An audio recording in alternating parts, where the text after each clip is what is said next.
أعوذ بالله من الشيطان الرجيم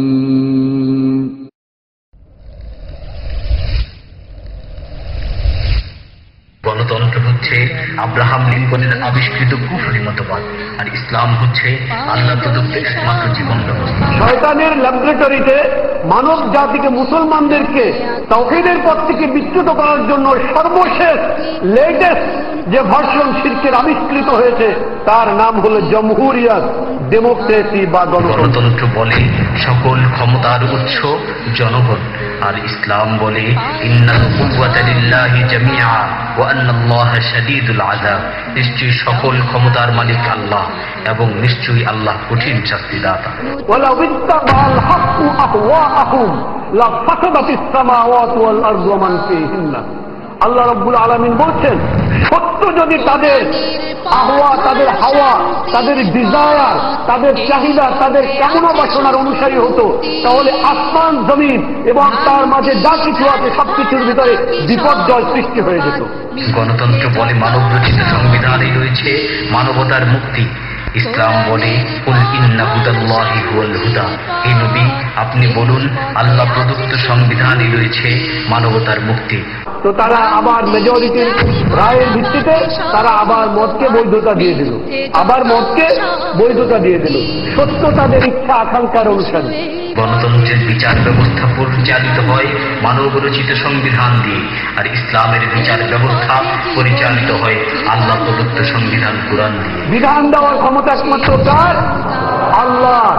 আল্লাহ রাব্বুল আলামিন বলছেন, আলা সাবধান, লাহুল খালক ওয়া লাহুল আমর। সৃষ্টি যার, বিধানও চলবে তার।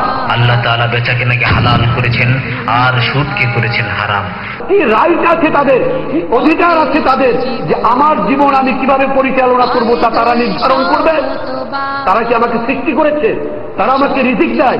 তারা আমাকে তৈরি করেছে? তারা ইফতিজিং প্রতিরোধে নারীদের যাতে উত্ত্যক্ত করা না হয় সেজন্য পর্দার বিধান দিলেন, অথচ বাংলাদেশের কুফরি আদালত থেকে রায় দেয়া হলো পর্দার জন্য কাউকে বাধ্যবাধকতা করা যাবে না। যারা আল্লাহর আইনের বিরুদ্ধে আইন রচনা করে, যারা সুদকে বৈধতা দেয়, যারা মদকে বৈধতা দেয়, যারা ব্যভিচারকে বৈধতা দেয়, যারা বেহায়াপনাকে বৈধতা দেয়, যারা শিরককে প্রতিষ্ঠিত করে, এরাই কি সেই ব্যক্তি, এরাই কি সেই কর্তৃপক্ষ যারা আপনার আল্লাহর দেওয়া আমানতকে পাওয়ার দাবি রাখে? শুধু পরিবর্তন করেই ক্ষান্ত হয়নি, বরঞ্চ বাংলাদেশের বিভিন্ন ব্যবসাখানা ও পতিতালয়ের লাইসেন্স দিয়ে দিয়েছে। শুধুমাত্র লাইসেন্স দিয়েই ক্ষান্ত হয়নি, বরং তাদেরকে যৌন কর্মী বলে স্বীকৃতি দিয়েছে। কেউ দাবি করে সার্বভৌমত্ব আমার, তাহলে সে কি হয়ে যায়? ফেরাউন হয়ে যায়, ফেরাউন হয়ে যায়।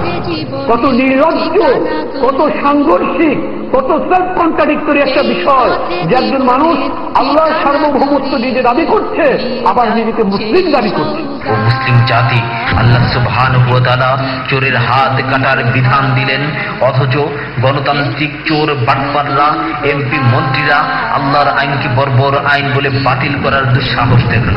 বিশেষ বিশেষ ক্ষেত্রে মদের লাইসেন্স দিয়ে মদকে বৈধ করে দেওয়া হয়েছে, মদকে হালাল করে দেওয়া হয়েছে। আল্লাহ সুবহানাহু ওয়া তাআলা সুদকে হারাম করলেন, অথচ আমাদের দেশে সুদকে লাইসেন্স দিয়ে বৈধ করে দেওয়া হয়েছে। বেশ্যাবৃত্তি চলছে লাইসেন্স দিয়ে। কেন তোমরা আল্লাহ প্রদত্ত পরিপূর্ণ জীবন ব্যবস্থা ইসলামকে বাদ দিয়ে ইহুদি খ্রিস্টানদের আবিষ্কৃত গণতন্ত্রকে নিজেদের জীবন ব্যবস্থা হিসেবে বেছে নিয়েছ?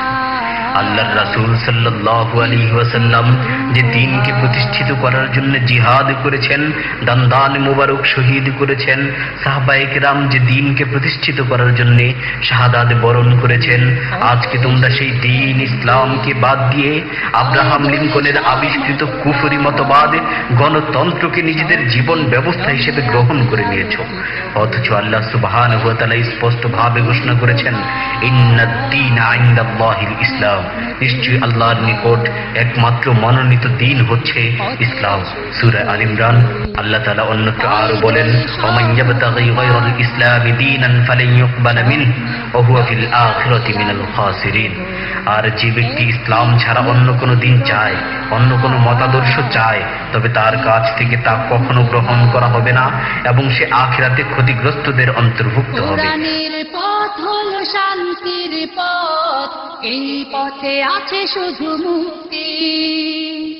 ভ্রান্তির গ্লানি ভরা পাপে সব মতবাদ, মিথ্যে যত সব উক্তি। কোরআনের পথ হলো শান্তির পথ, এই পথে আছে শুধু মুক্তি। ভ্রান্তির গ্লানি ভরা বাকি সব মতবাদ, মিথ্যে যত সব উক্তি। এসো এই পথে